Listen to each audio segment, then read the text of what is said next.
Habari za siku ya leo, habari za Jumatatu, mtoto wa Mungu. Karibu katika kipindi chako cha wiki hii na Bwana kutoka Prayer Partners. Katika siku ya leo, somo linasema dhihaka ya Netanyahu na mkono wa hukumu.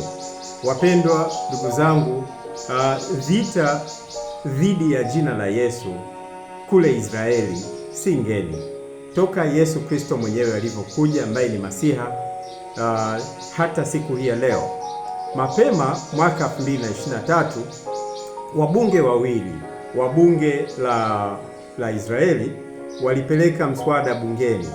Mswada ule ulikuwa unataka kutunga sheria ile ambayo itazuia jina la Yesu Kristo kuhubiriwa, na hasa kubadilisha dini ya wale Majudaisti kuingia katika Ukristo.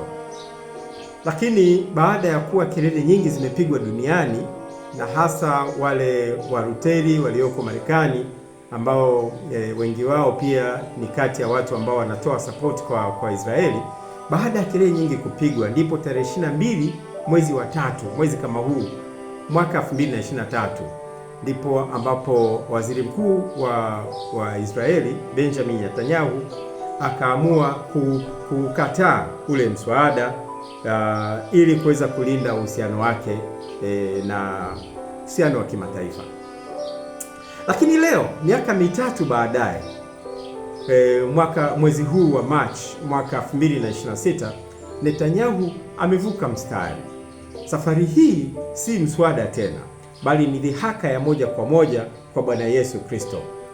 Hapa tunaona kwamba anasema kwamba kiongozi wa karne ya 13 ambaye alitawala maeneo mengi ya China kule, kuanzia Japan, China huku, ambaye alikuwa anaitwa Genghis, wengine wanamuita Genghis Khan, alikuwa na faida zaidi kuliko Bwana Yesu Kristo, kwa sababu anasema yule Genghis Khan alifanikiwa kuyaunganisha makabila mengi, akawapiga maadui, akawapiga na kuwaunganisha yale makabila, ikiwa of course alitokea Mongolia, na kutawala eneo kubwa la dunia. Kwa hiyo yeye anamuona kwamba huyu Genghis ambaye alipigana vita na kuua watu wengi sana alikuwa na faida zaidi kuliko Bwana Yesu Kristo. Netanyahu anatazama ushindi kwa macho ya ukatili. Vita inayoendelea huko, tunaona ndugu zetu wa Palestina wameuawa kwa maelfu, na bado hilo linaendelea. Lakini Genghis Khan alikuwa mwagaji wa damu, alimwaga damu sana Genghis Khan. Na pia vile vile alikuwa mtawala katili sana, na alifanya uharibifu mwingi sana. Tena alikuwa mwanadamu mwenye tamaa sana, kwa sababu alizaa watoto zaidi ya 500. Lakini Biblia inamtaja Bwana Yesu Kristo katika Isaya 9 fungu la 6 kama mshauri wa ajabu. Inamtaja kama Mungu mwenye nguvu. Biblia inamtaja Bwana Yesu Kristo kama Baba wa milele. Lakini pia tofauti na Genghis Khan, Biblia inamtaja Bwana Yesu Kristo kama mfalme wa amani. Yesu ni Emmanuel, Mungu pamoja nasi. Mungu aliyetwaa ubinadamu akaja kuishi na watu wake hapa duniani. Ndio maana ya Emmanuel, kama Biblia inavyosema. Yeye hakumwaga damu, lakini Yesu Kristo alimwaga damu yake yeye kwa ajili ya msamaha wa dhambi kwa wanadamu, lakini pia vile vile kuwakomboa wanadamu, kuwaunganisha tena katika himaya ya Mungu. Historia inatufundisha kwamba yeyote anayedhihaki jina la Bwana Yesu Kristo, historia inatufundisha kwamba anavuna aibu. Mfano mmoja ni Yuda Iskarioti ambaye alimsaliti Bwana Yesu Kristo, akaishia kwenda kujinyonga. Pontio Pilato pia vile vile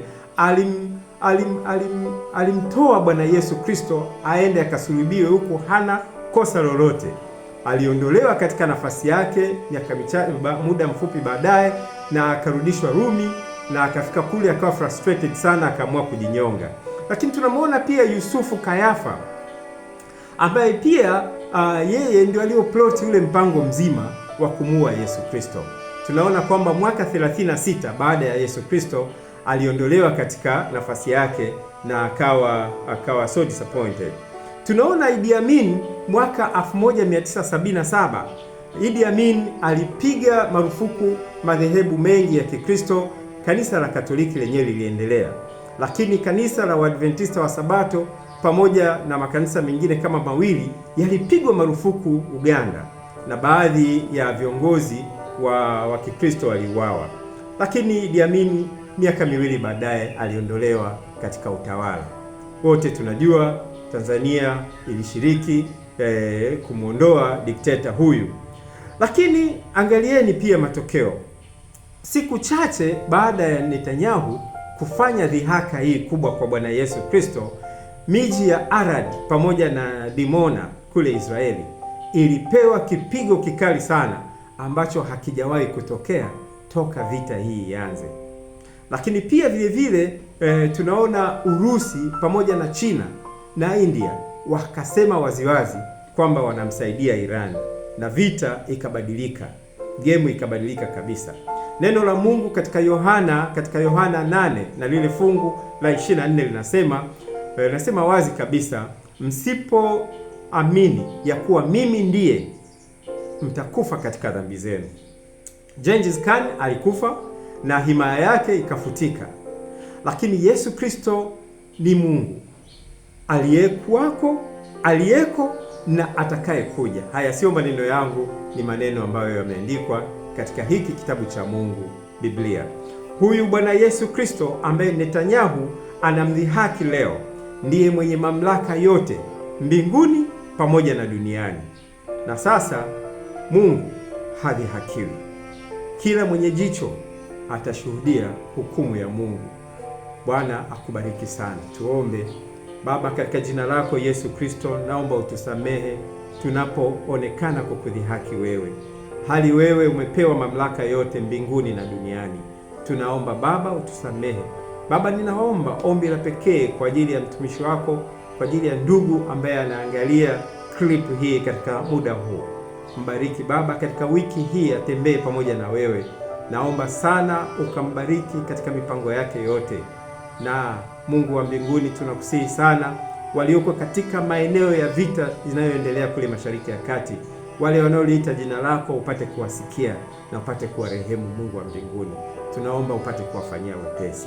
Asante, tunashukuru kwa sababu tumeomba katika jina lako Bwana Yesu Kristo. Amen.